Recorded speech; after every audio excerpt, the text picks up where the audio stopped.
Welcome to Over and Out for Dawn News. Again, I'm Sadi Raza here in Dallas, Texas. With me is Ahmed Khwaja in the UAE. Happy Father's Day to everybody and an early Eid Mubarak to those in Pakistan. So we have three games to review. Let's start off with the one that ended a short while ago in Florida, in Fort Lauderdale, my hometown, where Pakistan barely scraped by an Irish team. Ireland, of course, put into bat first, made 106 for 9. Good bowling with Pakistan, and then they really sputtered home, winning in the penultimate over with about 7 balls to spare, but for the loss of 7 wickets. I think, again, this was a microcosm of how their World Cup has gone. Bowling was decent, but again, a batting lineup that basically is bereft of intent, it's bereft of confidence, and they just huffed and puffed their way to basically what should have been an easy game. Your thoughts initially before we dive deeper? Yeah, it was the same old script, wasn't it? Once again, the fast bowling was outstanding. Shaheen Shah Afridi getting 3 wickets in his first over. Mohammad Amar using his guile, using his experience. It was a bit of a wet wicket, so it suited bowling fuller, and that is the strength of the Pakistani new ball bowlers, Shaheen and Ahmed, and they did exactly that. Ireland's top order batting has been woeful throughout the tournament. That didn't change today as well. And of course, Shadab with his customary terrible over. So Imad Wasim was held back a bit, but he bowled beautifully as well. And he recovered the innings. At one stage, we thought maybe Ireland could push on to 120, 135, but Imad bowled really well and got those key breakthroughs when there was a bit of a partnership for the 7th wicket and the final wicket. And the Irish could only manage 106. And like you mentioned, once again, we fall behind the 8 ball when we play slow in the power play. Simon Ayub looked scratchy once again. A disappointing innings. Mohammad Rizwan showing barely any intent at all. Got 1-6, I believe, over deep fine leg. Other than that, couldn't really find the boundary. Didn't really rotate the strike. He fell early. And then we were 57 for 5 at one stage as Fakhar Zaman and Shadab, they're basically non-players for Pakistan anymore. I think Fakhar's T20I career is pretty much finished. Shadab is going to be dropped after this World Cup for a long while, or at least we won't see him in coloured clothing for a long while, so we'll forget his absolute horror show of a World Cup strangled down the leg side product. We were 57 for 5 at one stage until Abbas Afridi on his World Cup debut showed a lot of maturity. He played some timely shots, relieved the pressure of Babar, and in the end Pakistan just about limped home and got the 2 points. You mentioned career enders, and I think some deep introspection needs to be done because clearly Fakhar's career as a T20 player is probably done. Shadab should be done. Again, he came in for the 1 over, got hit for a 6 on the first ball, gave up 11 in that first over, and then he wasn't trusted again to bowl another over. This on the back of the last 2 games where he didn't bowl, and then if he's scratchy with the bat, you wonder, does he have any role in this team again? Same thing you can ask for Rizwan, and even with Babar, I thought this was I know in the post game people said steal innings, this that, but I was very disappointed. If not for the 2 sixes by Shaheen, the 1-6 by Abbas Afridi, this could have been even trickier and a much more perilous chase. In the last 3 odd overs, I think Babar only faced 4 to 5 balls. That is not good enough in somebody who, with his degree of experience, with his role as a captain, someone who's in his 3rd, 4th World Cup. This is Abbas Afridi's 1st World Cup.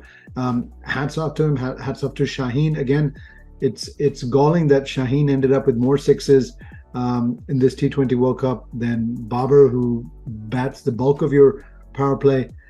I think there needs to be some deep introspection in going forward as to who plays what roles, what formats, for how long. I think it's a psychological thing, to be very honest. It's rather than counterattack like most teams do. England certainly do that. Even Viratkohli and India have forced themselves to counterattack when they're losing wickets. Rishabh Pant and Akshar Patel's innings versus Pakistan is a very good example of that. Instead of counterattacking, Babar and Rizwan, with that fear of failure, they tend to turtle up and they tend to drop anchor because they have absolutely no faith at all in the likes of Fakhar and Usman, in Shadab and Iftikhar. And honestly, they have a case to do so because all of these 4 were absolutely shocking in the World Cup. Maybe Usman was slightly better. Of course, he hasn't played at that level in the past. But the other 3 were absolutely woeful, and they have absolutely zero faith and zero trust in them. Even Imad Wasim was very poor today. He had just picked up a boundary down the ground. Then he tried to slash one outside off. and you cut it straight to points. So I can understand why they play the way they play, but it just seems to be something between the ears. How do you unlock that? How do you change that approach? I don't know if they trust themselves or they have the backing from the management to play that way. And they've certainly been doing that time and again. That is why we lost the India game, because Rizwan just completely went into a shell. Babar, okay, he was okay. Abbas Afridi played well alongside him. But if Abbas Afridi had not played that innings of 17 runs, I don't know what would have happened in this game. Clearly, the mental aspect is there, but I do wonder about the talent aspect. How many of these players would get into in England, Australia, in India, West Indies, even in Afghanistan? Let's go to Australia, because we were texting last night. This was an amazing chase by them. To chase down 186. Cummins wasn't playing. Josh Hazlewood wasn't in there, so they gave up runs. But then that chase was something to behold. At one point, they needed 60 off 30, and then they went ahead and scored 34 of the last 12. You compare that to our chase versus India, where we needed 50 off 53, and then ended up needing 18 of the last over. Again, Stoinis and Travis Head, but really Marcus Stoinis, 59 of 29, half century, over 200 strike rate. Just a fantastic battle by Australia to come out ahead, really in a game that they did not need to win. But again, it shows their professionalism, their maturity, their application towards T20, a very impressive performance. And it goes to show that I don't think our middle order could have chased this game had we lost top order wickets. I mean, a chase like that Australia made look easy. There's absolutely no way we could have done it. And there's other teams that probably could have done the same thing as Australia. It wouldn't have been surprising if England had chased down 60 off 30, if West Indies had done it, if India had done it. And this is where T20 cricket is now. Yeah, the word that comes to mind is methodical. They were, I think, 50 for 3 when Glenn Maxwell got out to a ripper from Mark Watt. And we thought, right, then this game is pretty much done and dusted. But Marcus Stoinis just strode out in the middle, cool as you like, smacked the ball to all parts. They needed 107 off 60 at one stage. Travis Head was remarkably playing below run a ball in the partnership with Marcus Stoinis, but he unleashed twice, one over against the spinner where he took him for a ride, and then he hit 3 sixes. Pardon me, Travis Head hit 3 sixes off Sufyan Sharif. That over went for 24 runs. And it never really felt like it was in doubt, the way, the cold-blooded nature of the way the Aussies pulled off that run chase. Unlucky for Ireland, they did drop a catch of Travis Head. It was a difficult one early in the piece. But the way the Aussies are playing the T20 cricket, they've solved it. They were the last remaining top team that didn't know how to play T20 cricket for a while. And now that they do, I think they're looking unstoppable and very, very strong favorites to go all the way once again. Very impressive watching that game, the way they never panicked. They looked totally in control, even at 16 off 30. You look at that bench, they knew they're right where we need them to be. And let's go to, Scotland was unlucky, but again, England got help from the weather gods, but then did what they needed to do, scoring 122 off 10 overs. Harry Brook with 47 off 20. And again, a thoroughly professional team.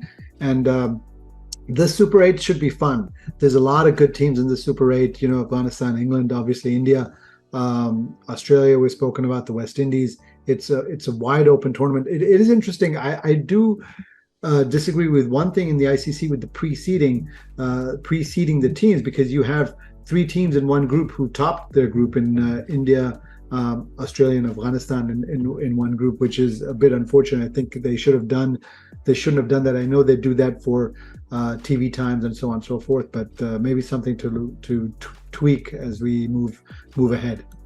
Yeah, absolutely. That is one thing that is a bit annoying, that even if you top the group, you get into the so-called tougher Super 8s group. But that's the way the cookie crumbles. Of course, we have to cater in the whims and the desires of the BCCI as well. They want their team to have the most comfort possible in an ICC tournament. It hasn't really resulted in silverware. But let's see, India, Australia, Afghanistan in one group should be very intriguing. It's going to be a coin toss between Bangladesh and Nepal. Bangladesh and Netherlands. Netherlands need to win their game against Sri Lanka, and they want Bangladesh to lose. And even then, they need the net run rate to favor them. So it's looking quite unlikely that the Netherlands will go through, it will be Bangladesh, and that other group, very difficult to choose. South Africa have been shaky. West Indies have looked decent in their home conditions, and England, of course, are resurgent, and they're finding their form. They're finding their batting form, importantly, at the right stage of the tournament. Harry Brook played a fabulous knock, like you mentioned. Joss Butler and Phil Salt, we know how dangerous they are. Johnny Bairstow played really well against Namibia as well. So it's coming together quite nicely, and like you mentioned, it's going to be very unpredictable in what's going to happen in the Super 8s. Thank you, AZ. We'll do it again soon, and we will have one more post-mortem on the Pakistan team when we give them grades out of 10. Probably tomorrow in the next couple of days. We'll look out for that for our viewers. Thank you very much.